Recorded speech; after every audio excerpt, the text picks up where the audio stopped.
Hi friends, అందరికీ నమస్కారం. నిన్న 1 అవర్ ఎపిసోడ్ పెట్టాను. ఎంతమంది ఫుల్ వీడియో చూసారు ఫ్రెండ్స్? నిజం చెప్పండి. స్కిప్ చేస్తున్నారు కదా? స్కిప్ చేయకండి ఫ్రెండ్స్. మీకే స్టోరీ అర్థం కాదు. మధ్య మధ్యలో cute cute love story miss అయిపోతారు మీరు. ఓకేనా?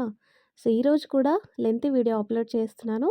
స్కిప్ చేయకుండా చూస్తారని ఆశిస్తున్నాను. మరి ఈ స్టోరీ రచించిన వారు శ్రీ గారు. కీర్తి గదిలోకొచ్చేసరికి ల్యాండ్ ఫోన్ రింగ్ అవ్వడంతో లిఫ్ట్ చేసింది.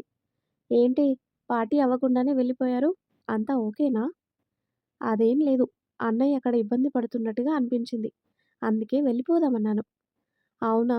సరేలే. ఏం చేస్తున్నాడిప్పుడు? ఏదో ఫోనొచ్చింది. అర్జెంట్ అని చెప్పి బయటికెళ్ళాడు. ఫోనా? ఎక్కడికో చెప్పలేదా? చెప్పలేదు. నాకెందుకో మీ అన్నయ్య మీద డౌట్ కొడుతుంది. కొంపదీసి సెటప్‌నేమైనా మెయింటైన్ చేస్తున్నాడంటావా? పళ్ళు రాలుతాయి అలాంటి పనులు. నువ్వు చేశావంటే నమ్ముతాను. మా అన్నయ్య అలాంటివాడు కాదు అంటుంది కీర్తి. అబ్బో! ఒక్క మాట అనగానే ఎంత రోషం వచ్చిందే! మరి మా అన్నయ్యనంటే నాకు కోపం రాదా? సరేలే, ఇప్పుడు మన మధ్య గొడవెందుకు కానీ, వాడు తప్పు చేస్తాడని నా ఉద్దేశం కాదు. కానీ ఏదో దాస్తున్నాడు. అదేంటో తెలుసుకోవాలి. సరే, నేను చూసుకుంటా గానీ పడుకో. ఏం చూసుకుంటావు? వాడిని ఫాలో అయితే ఎక్కడికెళ్తున్నాడో, ఏం చేస్తున్నాడో తెలుస్తుంది కదా! ఎంతసేపయింది బయలుదేరి? ఒక 10 మినిట్స్ అవుతుంది అని చెప్పింది. ఓకే బాయ్ అంటూ ఫోన్ కట్ చేశాడు రాజ్. కీర్తి ఆలోచనలో పడింది. ఆ తర్వాత కట్ చేస్తే ఒక ఇంటి ముందు కారాపి కంగారుగా లోపలికి పరిగెత్తాడు రాకేష్. పడిపోతున్న పల్స్ రేట్ని నార్మల్కి తెచ్చే ప్రయత్నంలో ఉంది డాక్టర్. రాకేష్ రావటంతో బాధగా చూస్తూ, ఎంత ప్రయత్నించినా ఆయన నార్మల్ పొజిషన్కి రావటం లేదు రాకీ అని తను చెప్పేసరికి కన్నీళ్లతో ఆయన పక్కనే కూర్చొని చేయి పట్టుకున్నాడు. నాన్న, ఇన్ని రోజులు మీరొస్తారన్న ఆశతో ఎదురు చూశాను. ఇప్పుడు మీరిలా కదల్లేని స్థితిలో నా దగ్గరున్నారు. ప్లీజ్ నాన్న, మమ్మల్ని వదిలి వెళ్ళిపోవద్దు. కీర్తి కూడా మిమ్మల్ని చూడాలని అడుగుతుంది. మా కోసమైనా మీ ఊపిరి ఆగిపోకుండా ప్రయత్నించండి. మాకు మీరు కావాలి నాన్న, ప్లీజ్ అని ఆయన చేతిని పట్టుకుని ఏడుస్తున్న రాకేష్ని జాలీగా చూస్తూ భుజం మీద చేయేసింది తను. Rocky, please calm down. ఆయనకేం కాదు. చూడు, పల్స్ కూడా నార్మల్కొచ్చింది. డోంట్ వరీ అంటూ సమతాయించి ఆయనకొక ఇంజెక్షన్ వచ్చి రాకేష్ని బయటికి రమ్మని చెప్పి బయటికి వెళ్ళి నిలబడింది. రాకేష్ కాసేపు అక్కడే ఉండి బయటకు వచ్చాడు. ఎన్నాళ్ళిలా అని తను అడిగేసరికి తను ఏం అడుగుతుందో అర్థం కాక అయోమయంగా తన వైపు చూశాడు. నేను అడుగుతుంది నా గురించి కాదు, నీ గురించి. ఎన్నాళ్ళిలా మీ నాన్న గురించి ఇంట్లో తెలియకుండా మేనేజ్ చేస్తావు? రేపు ఆయనకి ఏమైనా అయితే?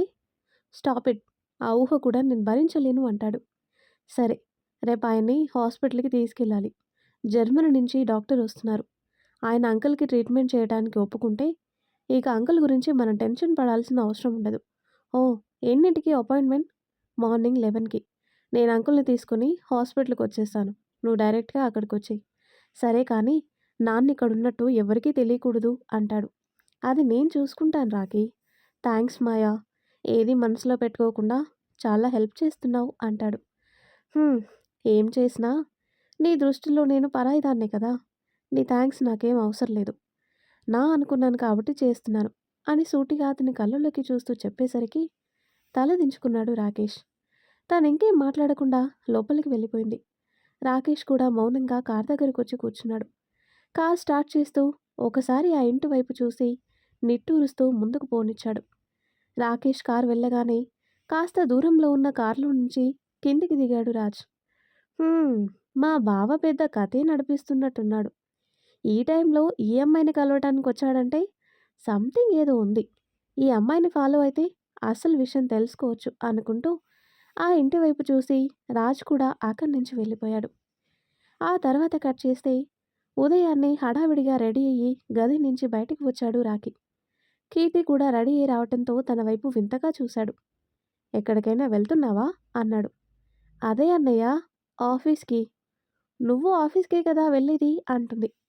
లేదు, నాకు వేరే పనుంది. ఆఫీస్కి రేపు వెళ్దాంలే అంటాడు. అదేంటన్నయ్య, ఆఫీస్ వర్క్ కాకుండా వేరే పనులేముంటాయి నీకు?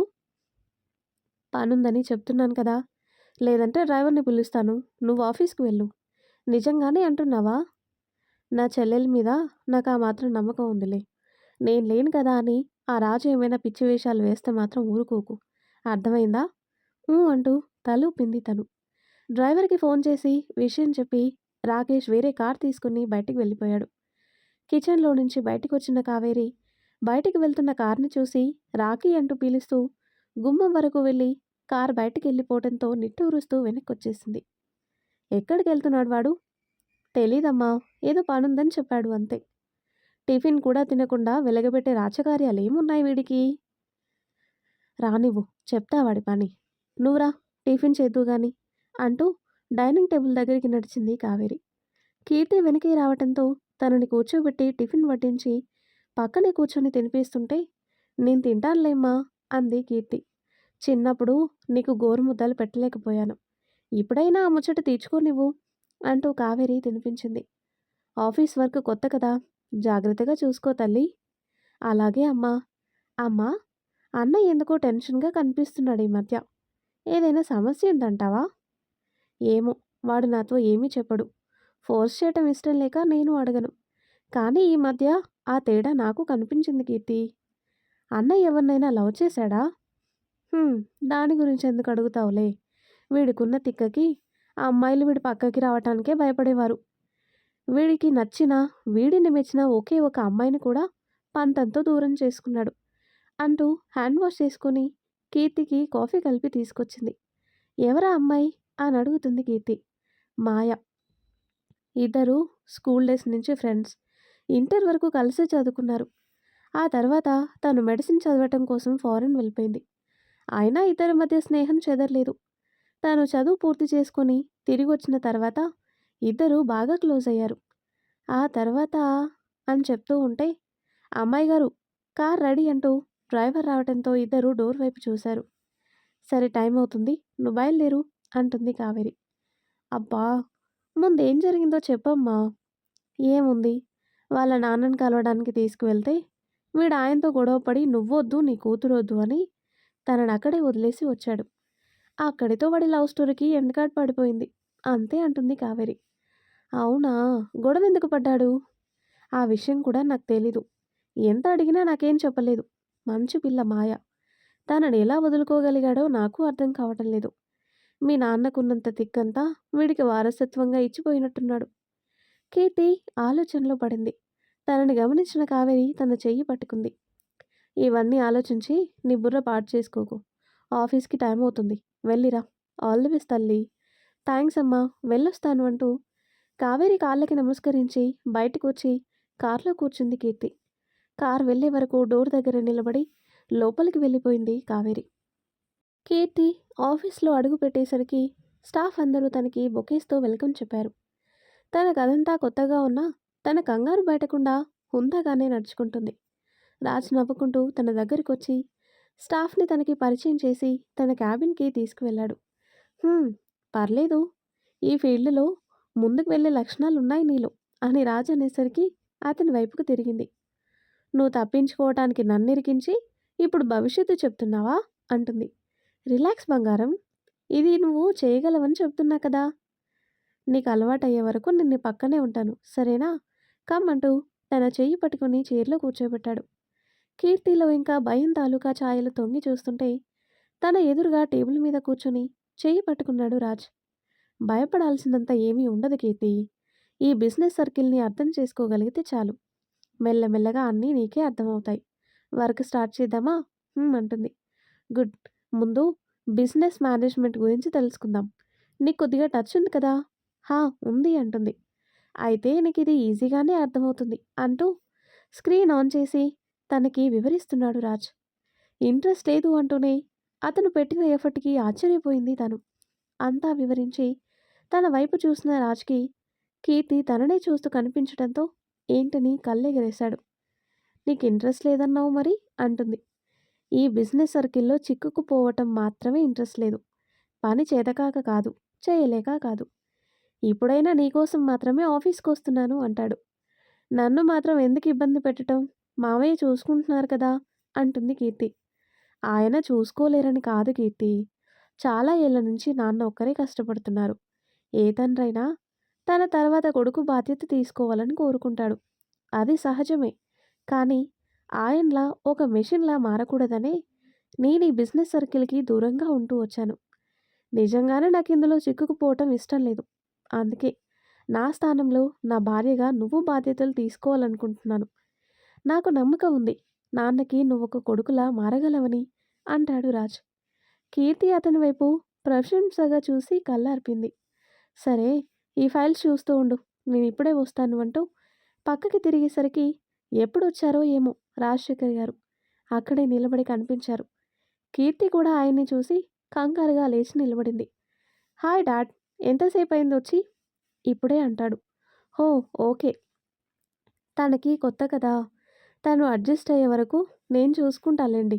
మీరు మీ క్యాబిన్‌లోకి వెళ్ళండి అంటాడు. ఆయన ఏమీ మాట్లాడకుండా అక్కడి నుంచి వెళ్ళిపోయారు. కీర్తి రాజ్ వైపు చూడటంతో టెన్షన్ పడొద్దని కళ్ళతోనే సైగ చేసి బయటికి వెళ్ళాడు. కీర్తి ఫైల్స్ చెక్ చేస్తూ కూర్చుంది. ఆ తర్వాత కట్ చేస్తే రణ్వీర్‌కి టెస్టులన్నీ పూర్తి చేసి ఆ రిపోర్ట్స్ అన్నీ జర్మన్ డాక్టర్‌కి చూపించారు మాయ, రాకేష్. ఆయన రిపోర్ట్స్ చెక్ చేస్తుంటే ఏం చెబుతారా అని టెన్షన్‌గా ఎదురు చూస్తున్నారు ఇద్దరు.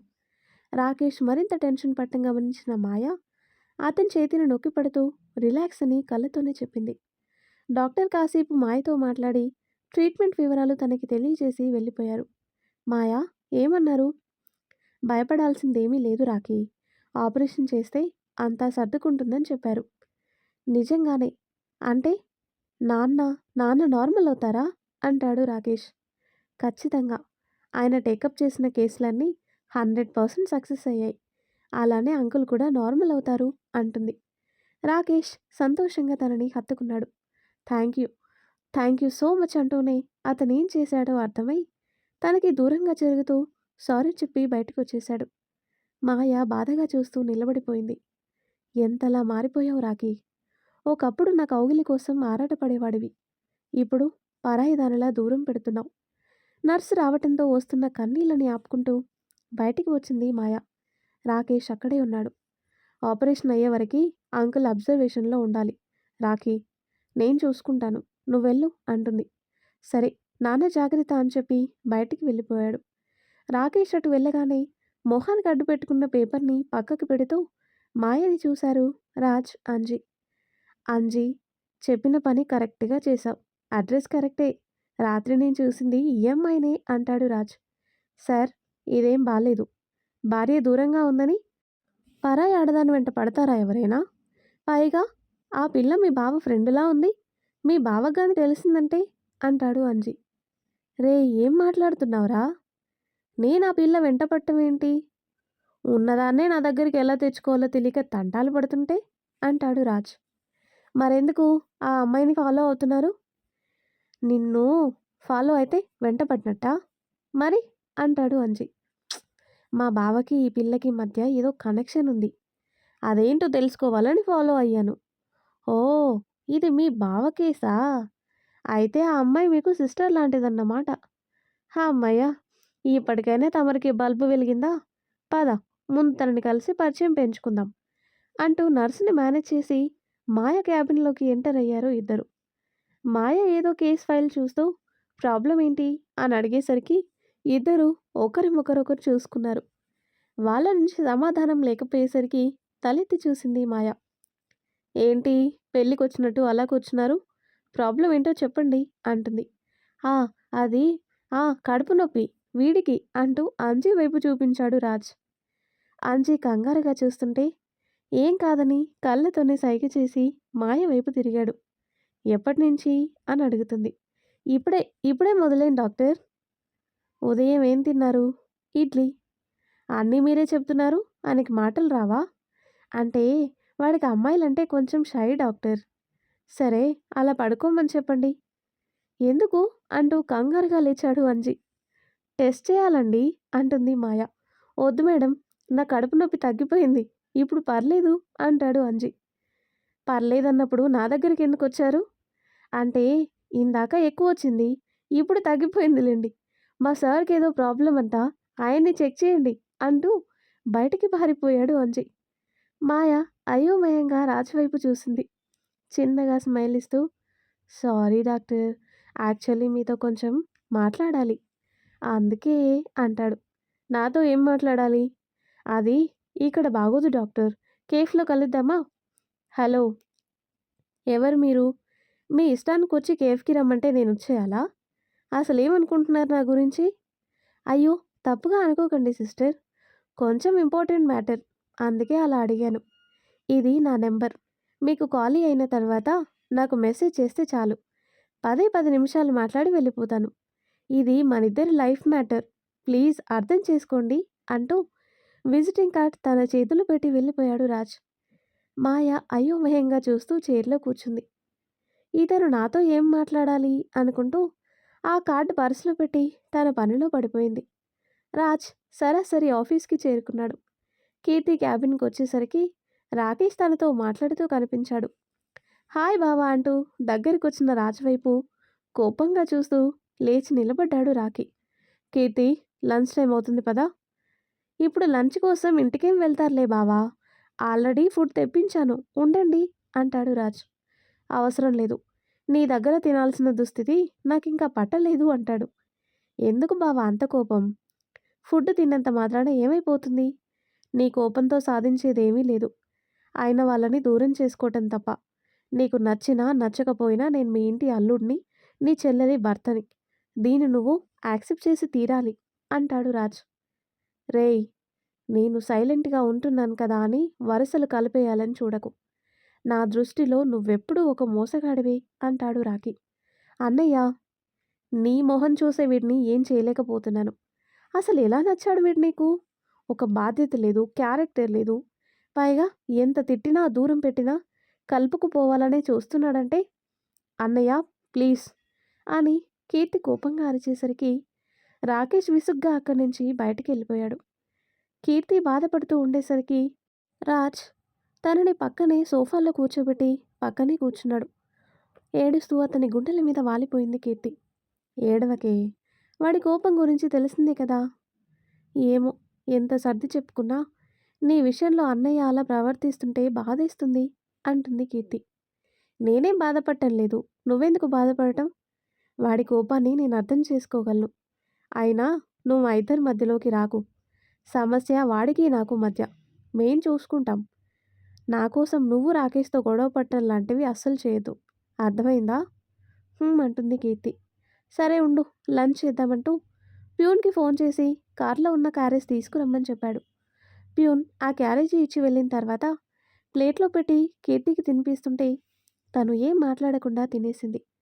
హ్యాండ్ వాష్ చేసుకుంటూ కీర్తిని గమనించాడు. ఆ రూమ్ అంతా తిరిగి చూస్తూ ఒక గోడకి తలుపు ఉండటం చూసి అక్కడే ఆగిపోయింది. ఏంటి చూస్తున్నావు అంటూ దగ్గరికొచ్చాడు రాజ్. ఇదేంటి అని అడిగింది ఆ డోర్ని చూపిస్తూ. పద చూద్దు గాని అని చెప్పి ఆ డోర్ లాక్ తీసి తనని లోపలికి తీసుకెళ్లాడు. లోపలికి వస్తూనే ఆ గదిని చూసి నోరెళ్ళబెట్టింది కీర్తి. ఒక చిన్న సైజ్ డూప్లెక్స్ హౌస్లా ఉంది లోపలంతా. ఒక పక్కన సోఫా సెట్, మరో పక్కన బెడ్, కబోర్డ్స్, వాష్రూమ్ అన్నీ ఉన్నాయి. ఏంటిది అంటుంది. ఇది పర్సనల్ రూమ్ కీర్తి.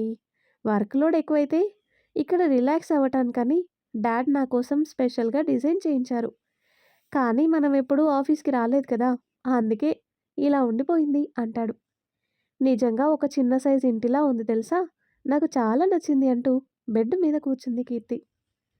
చేతులు వెనక్కి పెట్టి కూర్చోవడంతో తన పైట చెదిరి నాభి అందాలు ఊరిస్తుంటే రాజు ఓరగా తన వైపు చూస్తూ నాకింకా బాగా నచ్చింది అంటూ పక్కనే సెటిల్ అయ్యాడు. అతని చేయి తన నడుముని తాకబోతుంటే ఆ చేతిని తోసి చీర కప్పుకుంది. తమరెప్పుడు అదే మూడ్లో ఉంటారా అంటుంది. మొగుడి కష్టం అర్థం చేసుకోవే, మనం కలిసి ఉండటం ఎలాగో కుదరటం లేదు. కనీసం ఈ ముచ్చటైనా లేకపోతే పిచ్చెక్కుతుంది నాకు అంటూ తనని సముదాయిస్తూనే చీరని తప్పిస్తూ వేళ్లతో సుతారంగా తన నాభిని మీటుతుంటే పరవశంతో కళ్ళు మూసుకొని అతన్ని హత్తుకుపోయింది. రాజ్ తన మెడ వంపులో పెదవులతో మర్దన చేస్తూ తనని ఒక రకమైన మైకంలోకి తీసుకువెళ్ళాడు. ఇంతవరకు అతను తాకని అందాల కోసం ఆరాటపడుతూ తన శరీరంపై అతని చేతిని కదుపుతుంటే వెన్నులో జలధరింపు మొదలై మత్తుగా అతన్ని హత్తుకుపోయింది. రాజ్ నవ్వుకుంటూ తన నుదుటి మీద ముద్దు పెట్టాడు. కళ్ళు తెరిచిన తనకి రాజమోహన్లో కనిపిస్తున్న చిలిపితనానికి సిగ్గు ముంచుకొచ్చి అతని గుండెల్లో తలదాచుకుంది. ఓయ్! ఇలా సిగ్గుపడుతూ కూర్చుంటే మన లవ్లీ టైం అంతా వేస్ట్ అయిపోతుంది అంటాడు. మరేం చేయాలి అంటుంది. నీ పెదవుల రుచి నాకు బాగా తెలుసు. అలాగే నీ ఒంటి రుచి కూడా చూపిస్తే అంటాడు. ఆ పప్పులేం ఉడకవు అంటూ రాజ్‌కి దూరంగా జరిగింది తను. నిన్ను పర్మిషన్ అడగటం నా తప్పు. నిన్ను ఆ మత్తులోనే ఉంచి ప్రొసీడ్ అయిపోవాల్సింది అంటాడు రాజ్. ఏంటా మాటలు అంటుంది కీర్తి.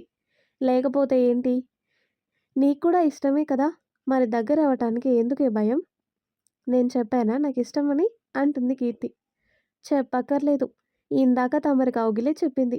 ఎంతగా నన్ను కోరుకుంటున్నావో అంటూ తనని దగ్గరికి తీసుకున్నాడు రాజ్. కీర్తి అతని కళ్ళల్లోకి చూస్తూ ప్రేమగా నుదుటి మీద ముద్దు పెట్టింది. నిజమే. నాకు నువ్వు కావాలి. కానీ ఇలా కాదు. అందరి అంగీకారంతో నేను మీ ఇంటికొచ్చిన తర్వాతే మన ఫస్ట్ నైట్ జరుగుతుంది. అప్పటి వరకు తమ కోరికలన్నీ దాచిపెట్టుకోండి అంటుంది. కష్టం బంగారం. ఇప్పటికే నా హార్మోన్స్ అన్నీ నాతో కబడ్డీ ఆడుకుంటున్నాయి. ఇలానే దాచుకుంటూ ఉంటే దాని ప్రభావం అంతా ఒకేసారి నీ మీద పడుతుంది. పర్లేదా అంటాడు. No problem. నిన్నెలా కంట్రోల్ చేయాలో నాకు బాగా తెలుసు కదా! ఇక తమరి సరసాలకి బ్రేక్ ఇస్తే వెళ్ళి పని చూసుకుందాం అంటుంది. ఎప్పుడూ ఇంతే రాక్షసి అని తిట్టుకుంటూ పైకి లేచాడు రాజ్. కీర్తి నవ్వుతూ అతన్ని వెనక నుంచి హత్తుకుంది. అలా కోప్పడకురా. ఎన్నో గొడవల మధ్య మన పెళ్ళి నాకు తెలియకుండానే జరిగింది. కనీసం మనం ఒకటయ్యే క్షణాలైనా ఎలాంటి గొడవలు భయాలు లేకుండా ప్రశాంతంగా జరగాలని కోరుకుంటున్నా. నిజంగా అలాంటి రోజంటూ వస్తే నువ్వు కోరుకుంటున్నట్టుగా నేను పూర్తిగా నీ సొంతం అవుతాను. సరేనా అంటుంది కీర్తి. రాజ్ నవ్వుతూ తన చెయ్యి పట్టుకుని ముందుకు లాగి తన పెదవులు అందుకున్నాడు. తానేమీ అడ్డు చెప్పలేదు. అతని మెడ చుట్టూ చేతులు వేసి హత్తుకుంది. 2 నిమిషాలు తనని ముద్దుతో బంధించి వదులుతూ కళ్ళలోకి చూశాడు. అన్నీ నువ్వు కోరుకున్నట్టే జరుగుతాయి బంగారం. నేను అదే పనిలో ఉన్నా. ముందు మీ అన్నయ్య లైన్ క్లియర్ చేస్తే మన లైన్ క్లియర్ అవుతుంది అంటాడు. హా, అన్నయ్య అంటే గుర్తొచ్చింది. అన్నయ్య ఒక అమ్మాయిని లవ్ చేశాడంట. అమ్మ చెప్పింది. ఎవరు? మా ఆయనేనా అంటాడు రాజ్. అవును. నీకు తను తెలుసా అని అడుగుతుంది. తెలీదు. బట్ రాత్రి వాడు తనని కలవడానికే వెళ్ళాడు. నిజమా? కానీ వాళ్ళు విడిపోయారని చెప్పిందే అమ్మ. విడిపోయారా? ఎందుకు అంటాడు రాజ్. ఏమో, ఏదో గొడవైందంట. "హ్మ్, మీ అన్నయ్యకి గొడవలు పట్టం తప్ప లవ్ చేయడం తెలీదులే" అని రాజ్ అనేసరికి అతని భుజం మీద గిచ్చింది కీర్తి. అబ్బా అంటూ భుజం రుద్దుకుంటూ గుర్రుగా తన వైపు చూశాడు. మరి లేకపోతే ఏంటి? పిల్ల అందంగా లక్షణంగా ఉంది. వద్దు అనటానికి వాడికేం పోయే కాలం అంటాడు. వాళ్ళ మధ్య ఏం జరిగిందో తెలియకుండా అలా మాట్లాడతావేంటి? అన్నయ్యకి కోపం ఎక్కువే, ఒప్పుకుంటాను. కానీ ఎవరైనా ప్రేమిస్తే ప్రాణం ఇస్తాడు. ఎవరిది? పక్కోడిదా? ప్రాణయ్. అంటే నన్ను చంపాలని ప్రయత్నించాడు కదా! అది అప్పుడు అంటుంది కీర్తి. ఇప్పుడు మాత్రం ఏమైంది? నువ్వేమైపోతావో అని ఆగాడు కానీ, లేదంటే ఈ పాటికి నన్ను చంపి పిండం పెట్టేసేవాడు. అలా మాట్లాడకు ప్రణయ్. సరేలే, నేను ఆ అమ్మాయిని కలిసి అసలు వాళ్ళిద్దరి మధ్య ప్రాబ్లం ఏంటో తెలుసుకుంటాను కానీ నువ్వు రిలాక్స్ అవ్వు అంటాడు రాజ్. వద్దు, లంచ్ టైం అయిపోయింది, వెళ్దామంటుంది. సరే అంటూ గది నుంచి బయటకు వచ్చారు ఇద్దరు. ఆ తర్వాత కట్ చేస్తే హాస్పిటల్ నుంచి ఇంటికి చేరిన మాయ రాకేష్ గురించి ఆలోచిస్తూ సోఫాలో కూర్చుంది. అప్పుడే రాకేష్ కోపంగా లోపలికి వచ్చేసరికి మాయ అతని దగ్గరకు వచ్చింది. రాకీ, ఏమైంది అంటూ అతని భుజం మీద చెయ్యేసింది. తన చెయ్యి పట్టుకుని గదిలోకి లాకెళ్ళి డోర్ లాక్ చేశాడు. అయోమయంగా అతన్నే చూస్తూ ఉంది. మాయా, ఎంత ప్రయత్నించినా నా కోపం కంట్రోల్ కావటం లేదు. తల్లో నరాలు బిగుసుకుపోతున్నట్టుంది. వాటిని చూస్తే చంపేస్తానేమో అని భయం వేస్తుంది. అదే జరిగితే నా చెల్లెలు బ్రతకదు. ఏం చేయాలో, నా కోపాన్ని ఎలా కంట్రోల్ చేసుకోవాలో అర్థం కావటం లేదే అంటాడు రాకీ. రాకేష్ కన్నీళ్లతో అలా సతమతం అవుతుంటే చూడలేక అతని దగ్గరికి చేరి హత్తుకుంది మాయ. తన చుట్టూ కౌగిలి బిగించి కళ్ళు మూసుకున్నాడు. అంతలోనే ఏదో గుర్తొచ్చి తనకి దూరం జరగబోతుంటే మాయ అతన్ని వదల్లేదు. అతని నడుం చుట్టూ చేతులతో పెనవేసి కళ్ళల్లోకి చూస్తూ అతని పెదవులు అందుకుంది. రాకేష్ తటపటాయిస్తూనే వణుకుతున్న చేతులతో తన చుట్టూ కౌగిలి బిగించాడు. ఆ తర్వాత అతని లీడ్ తీసుకుని ముద్దును కొనసాగిస్తూ తనని ఉక్కిరి బిక్కిరి చేస్తూ బెడ్ వరకి నడిపించాడు. ఒక్కసారిగా తనని బెడ్ మీద పడేసి అతను మీద పడేసరికి తన గుండె వేగం పెరిగింది. తన మెడ వంపులో ముద్దులతో ముద్రిస్తూ పూర్తిగా తనని ఆక్రమించేసరికి ఆ క్షణం రాకేష్ని ఆపలేనని అర్థమై మౌనంగా అతని కౌగిల్లో ఒదిగిపోయింది మాయ. ఆ తర్వాత మాయ స్నానం చేసి డ్రెస్ మార్చుకుని వచ్చేసరికి రాకేష్ తల పట్టుకుని కూర్చున్నాడు. అతన్ని గమనిస్తూనే తడి కారుతున్న కూరలకి ఫ్లక్కర్ పెట్టి కిచెన్లోకి వెళ్ళింది తను. కాఫీ కలిపి తీసుకొచ్చి అతని ఎదురుగా పెట్టి పక్కనే కూర్చుంది. రాకేష్ తన వైపు చూడలేక తలదించుకుని ఉన్నాడు. కాఫీ తాగు మాయా అంటాడు. దయచేసి సారీ మాత్రం చెప్పొద్దు రాకీ. మన మధ్య కొత్తగా జరిగిందేం లేదు. మన మధ్య పెరిగిన దూరం తప్ప. అప్పుడు ఇప్పుడే కాదు, ఎప్పటికీ నా మీద నీకు హక్కుంటుంది. నా ప్రాణం పోయేంత వరకు ఇందులో ఎలాంటి మార్పు ఉండదు అంటుంది మాయ. రాకేష్ ఇంకేం మాట్లాడలేక మౌనంగా అక్కడి నుంచి బయటికి వెళ్ళిపోయాడు. ఆ తర్వాత కట్ చేస్తే ఈ మాయ ఫోన్ చేయలేదేంటి? సరేలే, రేపు వెళ్ళి ఏదోలా తనకి మ్యాటర్ చెప్పాలి అనుకుంటూ పక్కకి తిరిగేసరికి కీర్తి ఆఫీస్ నుంచి బయటికి వస్తూ కనిపించింది. ఓ వచ్చేసావా? పద నేను డ్రాప్ చేస్తాను. వద్దులే ప్రణయ్, మధ్యాహ్నమే అన్నయ్య అంత గొడవ చేశాడు. మళ్ళీ మనిద్దరిని కలిపి చూస్తే గొడవ పెడతాడు. నేను వెళ్తానులే అంటుంది కీర్తి. వాడు గొడవ పడతాడని మనం దూరంగా ఉంటే సమస్య తీరిపోదు కదా. ఏం జరిగినా నేను చూసుకుంటాను. పద అంటూ తన చెయ్యి పట్టుకుని తీసుకువెళ్ళాడు. కావేరి ఫ్లాస్క్లో టీ రెడీ చేసి పెట్టి కీర్తి రాకేష్ కోసం ఎదురు చూస్తూ కూర్చుంది. ఇంతలో రాకేష్ కారు వచ్చి ఆగింది. రాకేష్ ఒక్కడే కారు దిగి రావడం గమనించి కీర్తి కోసం చూస్తూ చెల్లెలెక్కడ్రా అని అడిగేసరికి అప్పటి వరకు ఆలోచనల్లో ఉన్న రాకేష్ ఆవిడ వైపు చూశాడు. ఏంటి అలా చూస్తున్నావు? కీర్తిని నువ్వు తీసుకొస్తావని చెప్పి డ్రైవర్ని వెళ్ళిపోమన్నావంట కదా, మరొక్కడివే వచ్చావు. కీర్తి ఎక్కడా? ఓ షిట్, కీర్తి సంగతే మర్చిపోయాను అనుకుంటాడు రాకీ. రాకీ ఏం మాట్లాడవేంటి? అమ్మా అది నేను వేరే పని మీద వెళ్లాల్సి వచ్చింది. ఇప్పుడే వెళ్ళి తనని తీసుకొస్తాను అంటూ కార్ వైపు వెళ్ళబోతుండగా రాజ్ కారు వచ్చి ఆగింది. రాజ్ కీర్తి కార్ దిగేసరికి కావేరి రిలాక్స్ అవుతూ కీర్తి దగ్గరికి వచ్చింది. వచ్చేసావా? చూడు, మీ అన్నయ్య నిన్ను మర్చిపోయి వచ్చేశాడు. పర్లేదులే అత్త, నేనున్నాను కదా తీసుకురావటానికి అంటాడు రాజ్. రాకేష్ మనసు స్థిమితంగా లేకపోవడంతో సైలెంట్గా అక్కడి నుంచి లోపలికి వెళ్ళిపోయాడు. అన్నయ్యకి కోపం వచ్చినట్టుందమ్మా. మీ అన్నయ్యకి కోపం వస్తే విరుచుకుపడతాడే గాని అలా సైలెంట్గా ఉండడు. ఏదో జరిగింది అంటూ సాలోచనగా అన్నాడు రాజ్. నిజమేరా, ఏంటో వీడి మధ్య విచిత్రంగా ప్రవర్తిస్తున్నాడు. ఇంతకుముందు ఒక్కోసారి కొన్ని రోజులు నెలలు చెప్పా పెట్టకుండా మాయమయ్యేవాడు. ఇప్పుడేమో ఇలా. సరేలే, టీ తాగి వెళ్దువుగనరా. నువ్వు డిన్నర్కి ఉండమన్నా ఉండిపోతానత్తా, పద అంటూ లాన్లోనే టేబుల్ దగ్గర కూర్చున్నారు. కావేరి టీ కప్లో పోసి ఇద్దరికి చేతికి ఇచ్చింది. ఆఫీస్లో ఎలా గడిచిందమ్మా అని కావేరి అడిగిన ప్రశ్నకి కీర్తి ఆ రోజు జరిగిన విషయాలు చెబుతూ ఉంటే టీ తాగుతూ వింటున్నారు. రాకేష్ తన గది కిటికీ నుంచి వాళ్ళని చూసి బెడ్ మీద పడుకున్నాడు. మాయ ఆలోచనలే అతన్ని కప్పేస్తుంటే వాటి నుంచి తప్పించుకోలేక సతమతమవుతూ కళ్ళు మూసుకున్నాడు. ఒకసారి అతని లైఫ్ అంతా కళ్ళ ముందుకొచ్చేసరికి తల పట్టుకుంటూ లేచి కూర్చున్నాడు. చా, ఎందుకు ఇలా చేస్తున్నాను? మాయకి దూరంగా ఉండాలనుకుంటూనే దగ్గరవుతున్నాను. ఒకసారి నా వల్ల చాలా హర్ట్ అయింది. మళ్ళీ తనకి అలాంటి పరిస్థితి రాకూడదు. అతను ఆలోచనల్లో ఉండగానే మాయ దగ్గర నుంచి ఫోన్ రావడంతో లిఫ్ట్ చేయాలా వద్దా అని తటపటాయిస్తూనే ఫోన్ లిఫ్ట్ చేశాడు. రాకీ, రాకీ ఉన్నావా అంటాడు. చూడు, నువ్వేం గిల్టీగా ఫీల్ అవ్వాల్సిన అవసరం లేదు. నాకు ఇష్టం కాబట్టే నీకు అడ్డు చెప్పలేదు. జరిగిందేదో జరిగిపోయింది. ఆ విషయాన్ని ఇక మర్చిపో.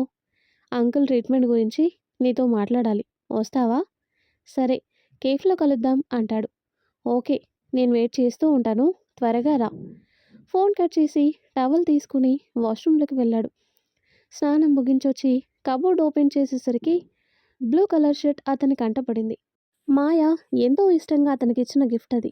ఎందుకో అది వేసుకోవాలనిపించి బయటికి తీశాడు. నీట్గా రెడీ అయ్యి సువాసనొచ్చే పర్ఫ్యూమ్ కొట్టుకొని అద్దంలో ఒకసారి చూసుకొని బయటికి నడిచాడు. కారుకి స్వేలితో తిప్పుతూ హుషారుగా నడుస్తున్న రాకేష్ని చూసేసరికి ఆశ్చర్యపోయాడు రాజ్. అంతలోనే నార్మల్గా నడుస్తూ మా బయటికి వెళ్ళొస్తాను అంటూ కార్ కీస్ తీసుకుని వెళ్ళిపోయాడు రాకీ. ఇప్పుడే వచ్చాడు, అప్పుడే వెళ్ళిపోయాడు, చూసావా ఇది వరస అంటూ కావేరి ఆ టీ కప్స్ తీసుకుని ఇంటి లోపలికి వెళ్ళిపోయింది. కీర్తి, నీకు మీ అన్నయ్యలో ఏమైనా తేడా కనిపిస్తుందా? అన్ని తెలివితేటలే ఉంటే నీలో ఉన్న తేడానే కనిపెట్టేదాన్ని కదా. అంత ఫూలిష్గా నీ ప్రేమలో ఎందుకు పడతాను చెప్పు అంటుంది కీర్తి. నువ్వు ఒకదానివి, మాట్లాడితే అక్కడికే వస్తావేంటి? నిన్ను కలిసిన తర్వాత అన్నీ వదిలేశాను కదా. చా, నిజమా? మరి నిన్న పార్టీలో ఇద్దరు ముగ్గురు అమ్మాయిలతో చాలా క్లోజ్గా మూవ్ అయ్యావు, వాళ్ళ సంగతి ఏంటి అంటుంది కీర్తి. రాజ్ అయోమయంగా తన వైపు చూశాడు. నేను చూడలేదనుకుంటున్నావా?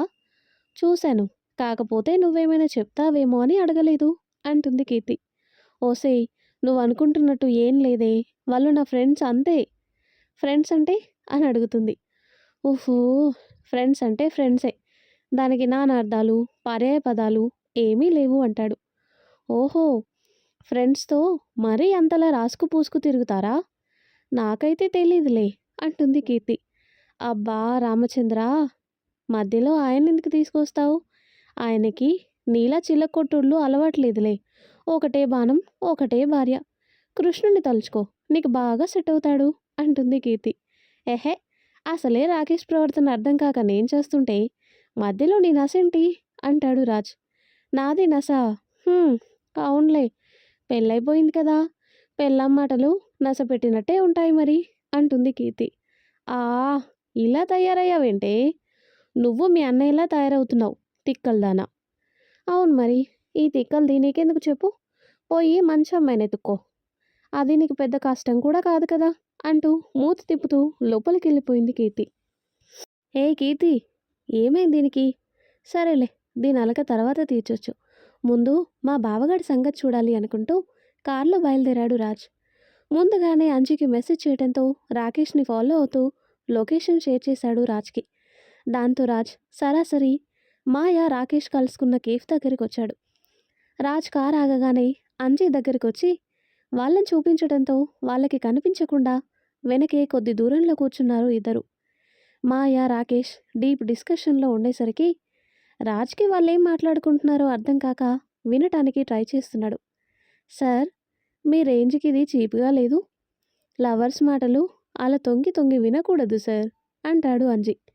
ఏహే నువ్వు ఒకడివి, వినకపోతే సమస్య ఏంటో ఎలా తెలుస్తుంది అంటాడు రాజ్. నిజమే కదా, ఇద్దరు చిలకా గోరింకల్లా ముచ్చటగా ఉన్నారు, ఎందుకు విడిపోయారంటారు? అది తెలుసుకోవటానికే నా తిప్పలు. అది సరే సార్, ఇద్దరు విడిపోయారనే అనుకుందాం, మళ్ళీ ఇప్పుడు ఎందుకు కలుసుకున్నారు? కాంప్రమైజ్ అయ్యుంటారా, లేకపోతే ఇంకేదైనా అయ్యుంటుందా? నాకు మాత్రం ఏం తెలుసురా, వీడికి లవర్ ఉండడమే పెద్ద వింత, వీడి గురించి తెలిసి కూడా లవ్ చేసిందంటే ఆ పిల్ల కాళ్ళకి మొక్కొచ్చు అంటాడు రాజ్. అలా అనుకుంటే మీ గురించి తెలిసి కూడా కీర్తి మేడం మిమ్మల్ని ప్రేమిస్తున్నారు కదా, ఆవిడకి ఏకంగా పూజలే చేయొచ్చు తెలుసా అంటాడు అంజీ. అంజీ కౌంటర్కి గుర్రుగా చూశాడు రాజ్. హీ అని చిన్న స్మైల్ ఇచ్చి కాఫీ తీసుకొస్తానంటూ కౌంటర్ దగ్గరికి జంప్ అయ్యాడు అంజీ. రాజ్ తనలో తానే నవ్వుకుంటూ వాళ్ళిద్దరినీ గమనిస్తున్నాడు. మాయ రిపోర్ట్స్ చూపిస్తూ రాకేష్తో ఏదో మాట్లాడుతుంది. దేని గురించో రాజ్కి అర్థం కాలేదు, కానీ ఏదో సీరియస్ మ్యాటర్ అని వాళ్ళ ఫేస్ ఎక్స్ప్రెషన్స్ చూసి అర్థం చేసుకున్నాడు. ఏమై ఉంటుందా అన్న ఆలోచన మొదలైంది రాజ్లో. చెప్పింది అర్థమైంది కదా రాకీ, ఇంకో 10 డేస్లో అంకుల్కి ఆపరేషన్ జరుగుతుంది, దాని నుంచి ఆయన కోలుకోవటానికి 2-3 నెలలు పట్టొచ్చు, కానీ ఆయన పూర్తిగా నార్మల్ అవుతారు అంటుంది మాయ. నాన్న కోలుకోవటమే నాకు కావాలి మాయా, ఆయన కళ్ళు తెరిస్తే గానీ నిజం బయటపడదు, ఆయన ఈ పరిస్థితుల్లో ఉండటానికి కారణం ఎవరో తెలుసుకుంటే గానీ నా చెల్లెలి జీవితానికి ఒక సొల్యూషన్ దొరకదు. రాకీ, మీ ఫ్యామిలీ మ్యాటర్స్లో తలదూస్తున్నాను అనుకోకపోతే ఒక మాట చెప్తాను. ఇన్నేళ్ల తర్వాత నీ చెల్లెలి గురించి నిజం తెలిసింది, ఆ నిజంతో పాటు తనకి పెళ్ళైందన్న నిజాన్ని కూడా నువ్వు యాక్సెప్ట్ చేసి తీరాలి. ప్రేమ దూరమై మనసు పడే బాధ కంటే చావు చాలా చిన్నది రాకీ, అనుభవంతో చెప్తున్నాను. నీ చెల్లెలకి అలాంటి పరిస్థితి కల్పించకు అంటుంది మాయ. మాయ మాటలకి తలెత్తి తన వైపు చూశాడు. తన కళ్ళల్లో ఉబుకుతున్న కన్నీరు బయటికి రానియకుండా ఆపేసి తల దించుకుంది. రాకేష్ ఏం మాట్లాడకుండా మౌనంగా ఉండిపోయాడు.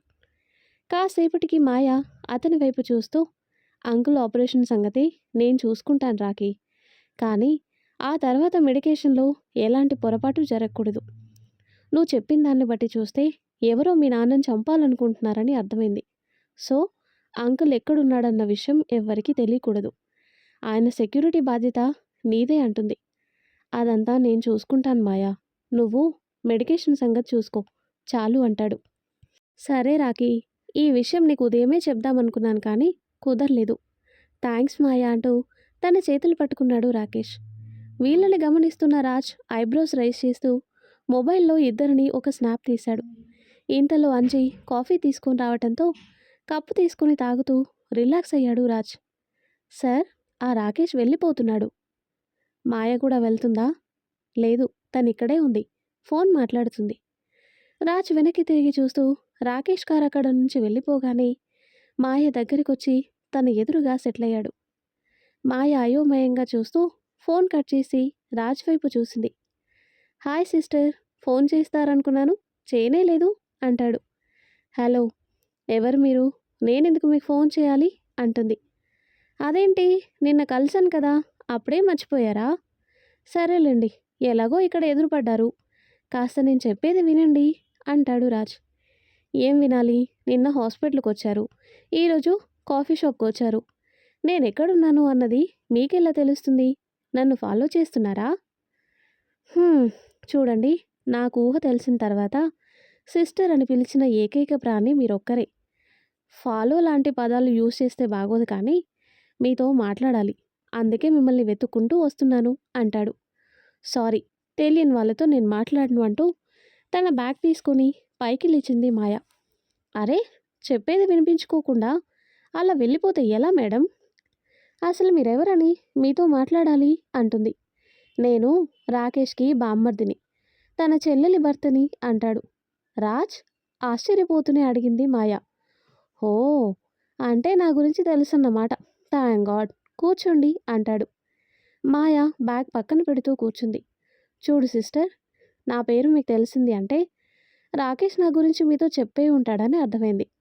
ఇప్పుడు మ్యాటర్ ఏంటంటే నాకు మీ హెల్ప్ కావాలి. నేను మీకేం హెల్ప్ చేయగలను అంటుంది మాయ. అలా అనకండి సిస్టర్, పెళ్ళైందన్న మాటే కానీ నా భార్యను చూడటానికి కూడా ఆంక్షలు పెడుతున్నాడు వాడు.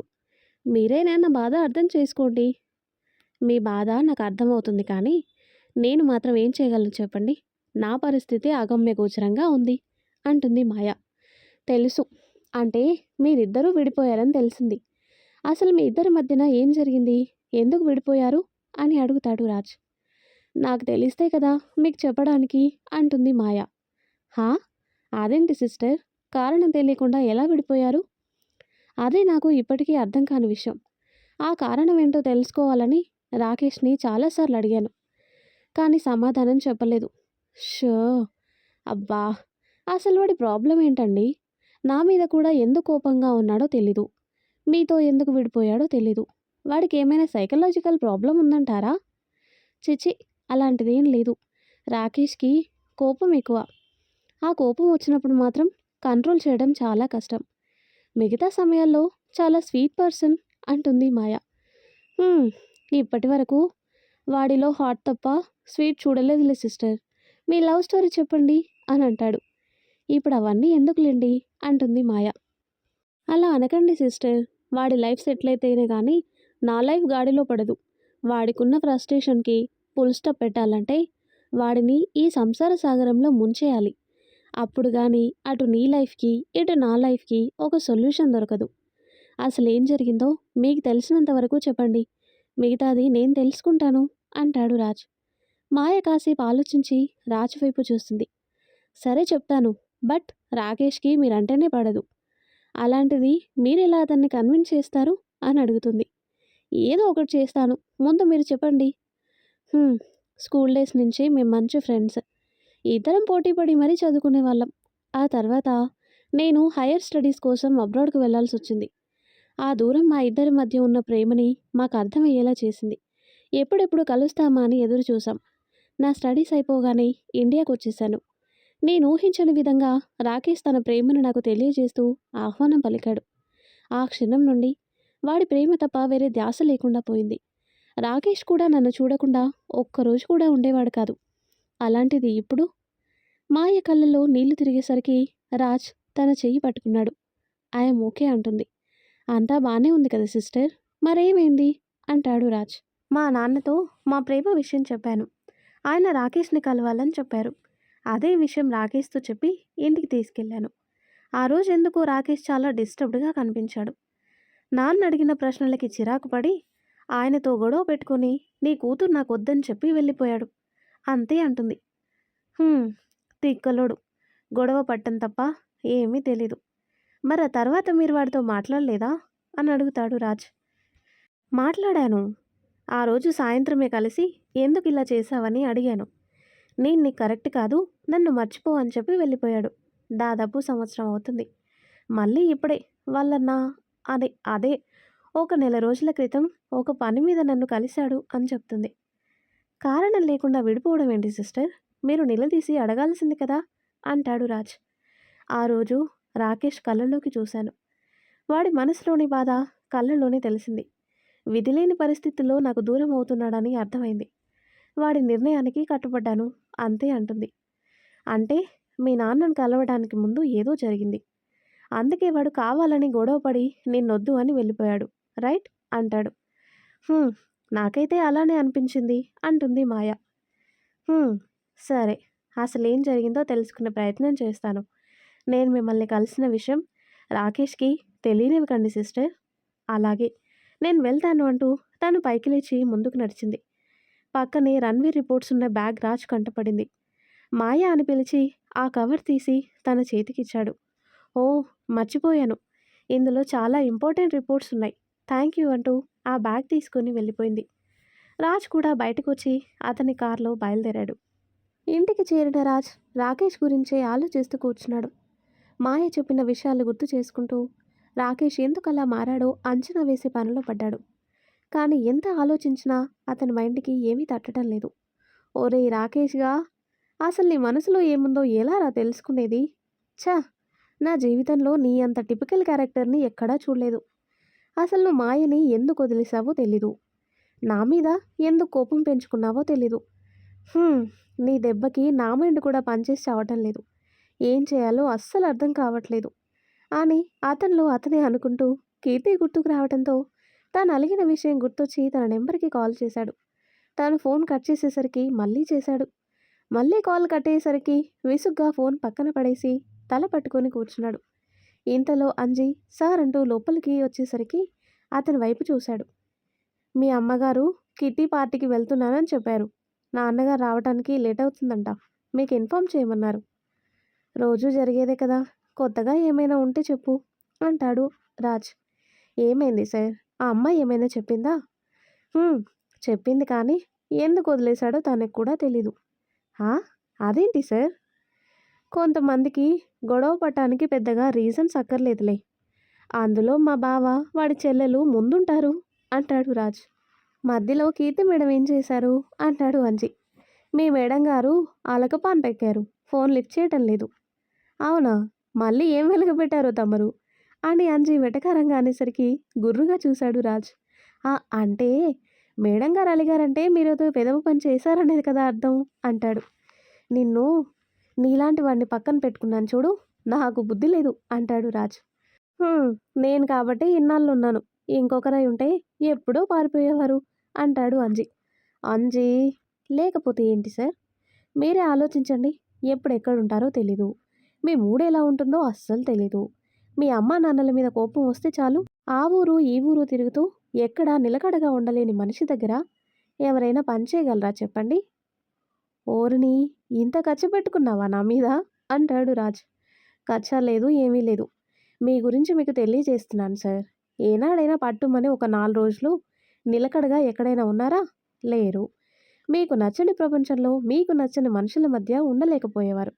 కానీ ఎప్పుడైతే కీర్తి మేడం మీ లైఫ్లోకి వచ్చారే అప్పుడే మీరు ఆగిపోయారు." రాజ్ ఆలోచిస్తూ అంజీ వైపు చూశారు.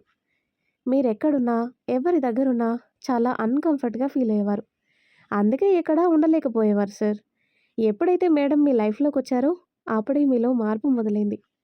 ఆగి ఆలోచించటం మొదలుపెట్టారు. మొదటిసారి ఆడదాని శరీరాన్ని కాకుండా మనసుని ప్రేమించటం నేర్చుకున్నారు. ఆ ప్రేమ కోసం ఎంత దూరమైనా వెళ్ళటానికి సిద్ధపడ్డారు. ఆ ప్రేమ మీలో నియమ నిబంధనలని తట్టి లేపింది. మంచికి, చెడుకి, ప్రేమకి, వ్యామోహానికి మధ్య తేడాని మీకు అర్థమయ్యేలా చేసింది. విలువలు తెలుసుకునేలా చేసింది. దీనంతటికీ కారణం కీర్తి మేడమే కదా సార్! అలాంటి అమ్మాయి కోసం మీరెంత తగ్గినా తప్పులేదులెండి. మీ ఈగో పక్కన పెట్టి వెళ్ళి బుజ్జగించండి అంటాడు అంజి. ఎక్కడికి వెళ్ళేది? ఆ రాకేష్ గాడు ఇంట్లోనే ఉన్నాడు. పైగా మధ్యాహ్నమే నా మీద కోప్పడ్డాడని కీర్తి చాలా బాధపడింది. ఇప్పుడు నేనక్కడికి వెళ్ళి వాడి కంట పడ్డానే అనుకో, మళ్ళీ ఏదో ఒక గొడవ అవుతుంది. కీర్తి ఇంకా డిస్టర్బ్ అవుతుంది. అందుకే ఆగిపోయాను. అంతేకాని ఈగో చూపించాలని కాదు అంటాడు రాజ్. ఓ అదా మ్యాటరు. హా, ఈ తిక్కలదేమో ఫోన్ లిఫ్ట్ చేయటం లేదు. రాజ్ మాట్లాడుతూ ఉండగానే ఫోన్ రింగ్ అయింది. ఎవరా అనుకుంటూ విసుగ్గా ఫోన్ చేతిలోకి తీసుకునేసరికి కీర్తి నెంబర్ కనిపించింది. రాజు మొహంలో నవ్వు విరిసింది. వెంటనే ఫోన్ లిఫ్ట్ చేశాడు. అంజీకి విషయం అర్థమై బయటికి వెళ్ళిపోయాడు. హాయ్ బంగారం, ఏం చేస్తున్నావు? మేడ మీద చుక్కలు లెక్క పెడుతున్నా, వస్తావా అంటుంది. నువ్వు అడగాలే కానీ ఆ చుక్కల్ని నీ దగ్గరికి తీసుకొస్తా. ఏంటి, తీసుకురానా? హా, తీసుకురా. వాటితో పాటు నిన్ను కూడా మూట కట్టి మీ ఇంటికి పార్సిల్ చేస్తాడు మా అన్నయ్య అంటుంది. ఎప్పుడు మీ అన్నయ్య గోలేనా? కాస్త నన్ను కూడా పట్టించుకోవే. ఏం పట్టించుకోవాలి అంటుంది కీర్తి. మీ అన్నయ్య ఆలోచనలేంటో అర్థమే చావటం లేదు. నేనేదో అనుకుని ముందుకు వెళ్తుంటే ఇంకేదో అవుతుంది. ఇలా అయితే ఎప్పటికే మనం కలిసేది? ప్రేమ ఈజీగా దొరికేసింది కదా అని పెళ్ళాం కూడా అంతే సులభంగా వచ్చేస్తుంది అనుకుంటున్నావా? కష్టపడాలి బాబూ. ఏంటి, ఈజీగా దొరికిందా? మీ అన్నయ్య కంటే నువ్వే ఎక్కువ తిప్పులు పెట్టావే నన్ను. ఏదో కిందెట్టి మీదెట్టి నిన్ను లైన్లో పెట్టాననుకునే లోపు మీ అన్నయ్య దాపురించాడు. ప్రణయ్ అంటుంది కీర్తి. ఆ, ఇదొక్కటి. మీ అన్నయ్యని మాత్రం ఏమీ అనకూడదే. ఇప్పుడు ఏమైందని అంత ఫ్రస్ట్రేట్ అవుతున్నావు? ఇంతకీ మాయని కలిసావా అని అడుగుతుంది కీర్తి. హా, కలవడము అయింది, తనతో మాట్లాడడము అయింది. అవునా? వాళ్ళిద్దరు విడిపోవటానికి కారణం తెలిసిందా? అది మాత్రం తెలియలేదు అంటాడు. అదేంటి, మాయ చెప్పలేదా? దానికి తెలిస్తే కదా చెప్పటానికి. కారణం లేకుండా బ్రేకప్ చెప్పిపోయాడంట నీ అన్న. ఏంటి, అలా ఎలా చేస్తాడు అంటుంది కీర్తి. ఎలా చేస్తాడు అంటే అది నీ అన్నకే తెలియాలి. ఎందుకు ఏమిటి అనే దానికి కారణం వాడికి తప్ప ఇంకెవ్వరికీ తెలీదు. ఒకటి, వాడు నోరు విప్పి చెప్పాలి, లేదా మనం వాడి మైండ్లోకి దూరి తెలుసుకోవాలి. రెండూ సాధ్యం కాని పనులే కదా. అందుకే ఏం చేయాలో అర్థం కాక పిచ్చెక్కుతుంది నాకు. అవునా, సరేలే, ఎలా జరగాలంటే అలా జరుగుతుంది. నువ్వు ఈ విషయం గురించి ఎక్కువగా ఆలోచించి స్ట్రెస్ తీసుకోకు ప్రణయ్. నేను అన్నయ్యతో మాట్లాడే ప్రయత్నం చేస్తాను, సరేనా అంటుంది కీర్తి. సరే, కానీ గుచ్చి గుచ్చి అడక్కు, వాడికి డౌట్ వస్తుంది. నాకు తెలుసులే. ఇంతకీ భోజనం చేసావా అంటుంది. లేదు, అమ్మా నాన్న వాళ్ళ వర్క్లో బిజీ. ఇక నన్ను పట్టించుకునేవాడెవడు అంటాడు రాజ్. అలా అని తినడం మానేస్తావా? టైం అవుతుంది ప్రణయ్, తినేసి ప్రశాంతంగా పడుకో. రేపు ఆఫీస్లో మాట్లాడుకుందాం. సరే బాయ్ అంటాడు. ఫోన్ కట్ చేసి నీరసంగా బెడ్ మీద కూలబడ్డాడు. ఎందుకు ఆకలి వేస్తున్నా తినాలని మాత్రం అనిపించటం లేదు అతనికి. దాంతో బెడ్ మీద వాలి కళ్ళు మూసుకున్నాడు. ఇంతలో సార్ అనే పిలుపు విని లేచి కూర్చున్నాడు రాజ్. అంజీ ఫుడ్ ట్రే పట్టుకుని గదిలోకొస్తూ కనిపించేసరికి అయోమయంగా అతని వైపు చూశాడు. ఏంట్రా ఇది, నేను తీసుకురమ్మని చెప్పలేదు కదా అంటాడు. ఇది కీర్తి మేడం గారి ఆర్డర్. వద్దన్నారనుకో ఫోన్ చేయమని చెప్పారు, చేసి చెప్పమంటారా అంటాడు అంజీ. అందరూ నన్ను బ్లాక్మెయిల్ చేసేవారే. అంజీ నవ్వుతూ ప్లేట్ తీసుకుని భోజనం వడ్డిస్తున్నాడు. రాజ్ మొబైల్కి మెసేజ్ రావడంతో ఓపెన్ చేసి చూశాడు. ఆకలితో నిద్ర పట్టదురా, అన్నీ సర్దుకుంటాయి. ప్లీజ్ తినేసి పడుకో, నా బుజ్జి కదూ, బంగారం కదూ, బుద్ధిగా చెప్పిన మాట వినాలి, సరేనా అని ఉంటుంది మెసేజ్. ఆ మెసేజ్ చూసి నవ్వుకుంటూ సరే అని రిప్లై ఇచ్చి అంజు ఇచ్చిన ప్లేట్ తీసుకున్నాడు రాజ్. మరి ఆ తర్వాత ఏం జరుగుతుందో నెక్స్ట్ వీడియోలో తెలుసుకుందాం. ఎంతో ఇంట్రెస్టింగ్గా ఉండే ఈ స్టోరీ నెక్స్ట్ పార్ట్స్ కోసం ఈ వీడియో లైక్ చేసి మన ఛానల్ని తప్పకుండా సబ్స్క్రైబ్ చేయండి. Thanks for watching.